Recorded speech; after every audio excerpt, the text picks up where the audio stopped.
Hello hi అండి. చూశారు కదా గోకవరం చింతపండు. మేమైతే గోకవరం వెళ్ళి గోకవరం చింతపండు తీసుకున్నాము. చాలా పండు అయితే చాలా నెంబర్ వన్గా ఉన్నది. అస్సలు తడంటూ కూడా లేదు. పిక్క తీసిన పండు చాలా పెద్ద బొట్టు అయితే ఉన్నది. చాలా బాగున్నది. తడి లేకుండా చాలా పొడిగా అయితే ఉన్నది.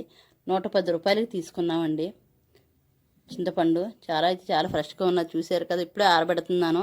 తడి లేకుండా ఎంత ఫ్రెష్గా ఉన్నదో చూడండి. చాలా అయితే బాగుంది గోకవరం చింతపండు. వీడియో మీకు పెడుతున్నాను. షాప్ ఎక్కడన్నది కూడా పెడుతున్నాను నేను. చూడండి, ఆంజనేయ స్వామి గుడి దగ్గర, గుడికి ఎదురుగుంటా ఉంటుంది. అక్కడే కొండ చూపుల్లో కూడా అమ్ముతారు. వీడియో నచ్చితే లైక్ చేయండి, షేర్ చేయండి, సబ్స్క్రైబ్ చేయండి, గంటకాలం నొక్కండి కంపల్సరీ. అలా నొక్కితేనే మాకు వీడియో అన్నీ మీకు వస్తుంటాయి. పెట్టే ప్రతి వీడియో కూడా మీకు అందుబాటులో ఉంటుంది. షాప్ చూడండి. షాపు చింతపండుకి చాలా హోల్సేల్ రేట్లుగా ఇస్తారు. చాలా అయితే రేట్ బాగున్నది. చక్కగానే నెంబర్ 1 పండు. ఎలాంటి పిక్క అసలు ఏమీ కూడా లేదు. ఈ కవర్లో ఉన్న పండు అయితే కనుక అసలు మంచిదైతే కాదు. వేరుగా ఇచ్చారు మాకు. ఇది ఈ పండు చాలా బాగున్నది. ఈ పండ్లు నేను చక్కగా ఎండబెట్టి ప్యాక్ చేసుకున్నాను. ప్యాక్ చేసుకొని ఒకటికి చక్కగా ఫ్రిడ్జ్లోనైతే పెట్టేసుకున్నాను నేను. ఈ పండు మళ్ళీ నాకు వచ్చే సంవత్సరం వరకు కూడా ఫ్రెష్గానే ఉంటుంది. ఎప్పుడూ కూడా పాడవదు. చాలా బాగుంటుంది. మీరు కూడా అలా ప్యాక్ చేసుకుని ఫ్రిడ్జ్లో పెట్టుకుంటే పండు నలుపు రంగు రాదు.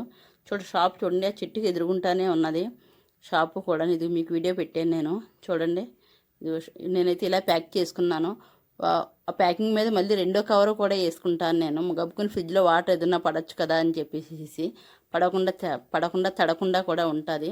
చూడండి, అలా ప్యాక్ చేసేసుకొని ఎండబెట్టిన తర్వాత లైట్గా ఉప్పు జల్లుకొని నేను ఫ్రిడ్జ్లో పెట్టుకుంటాను. సంవత్సరం వరకు కూడా అదే కలర్లో ఉంటుంది. కలర్ అయితే చేంజ్ అవ్వదు అస్సలని. చక్కగాని పైన ఇంకో కవర్ వేసుకోవాలి. మన ఈ వైట్ కవర్ అయినా కాదు, ఏ బట్టలు షాపింగ్ చేసిన కవర్ అయినా సరే వేసుకోవచ్చు. ఏదైనా సరే వేసుకొని ఫ్రిడ్జ్లో పెట్టుకుంటే మనకు చాలా బాగుంటుంది. మనకు కావాల్సి వచ్చినప్పుడల్లా ఒక్కొక్క ప్యాకింగ్ తీసుకుంటుంటాను నేను. మీకు ఈ వీడియో నచ్చితే లైక్ చేయండి, షేర్ చేయండి, సబ్స్క్రైబ్ చేయండి. ఎలా ఉన్నది అనేది మాకు కామెంట్ పెట్టండి. చూడండి, ఫ్రిడ్జ్లో అయితే చక్కగా నీట్గా అయితే సర్దుకుంటాను నేను. సర్దుదారిని చక్కగా ఎదురు పెట్టుకున్నాను నేను ప్యాకింగ్స్ని.